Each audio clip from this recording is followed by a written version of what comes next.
Vance Godfrey Thornton Jr. was born on August 10, 1920, in Grand Prairie, Texas. The second oldest of 8 children to Vance Godfrey Thornton Sr. and Myrtle Viola Wright. Vance grew up in Texas, Mississippi, and Tennessee. His favorite childhood memory was of running barefoot through the woods hunting squirrels. Vance served in the Army during World War II. He rarely spoke of his experiences with his wife or children.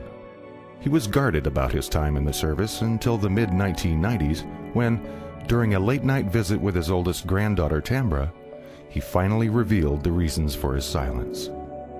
Vance was an anti-aircraft gunner stationed in North Africa.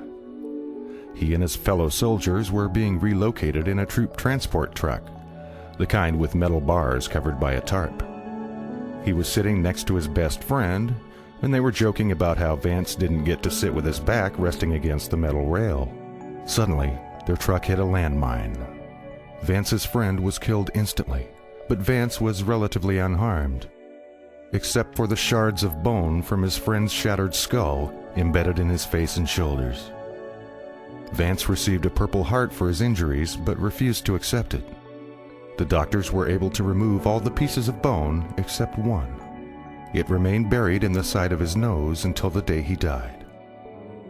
After the war, Vance moved to California, where he met and married Margaret Louise Weaver on April 10, 1948.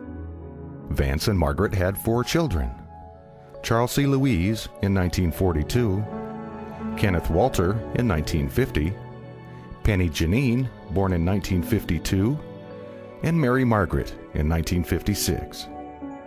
His daughter Chelsea tells the story about one time while visiting friends in Utah, Vance decided to help his friend milk the cows. Shortly thereafter, he appeared at the back door, covered in manure. He had slipped in the trench behind the cows. Oh, how funny he looked, and the smell lingered on. Many times the family would laugh while recalling that memory.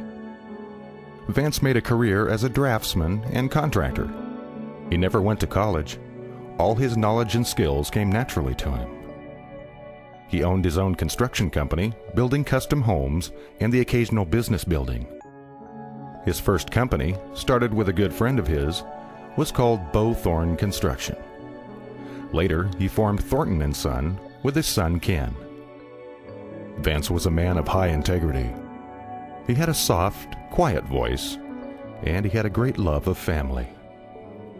He was always available to help a friend, no matter the time of day or night. Professional reputation was very important to him, and he was completely devoted to his marriage and to his wife. He also had a beautiful bass singing voice, which he tried to hide, but he did sing in the church choir.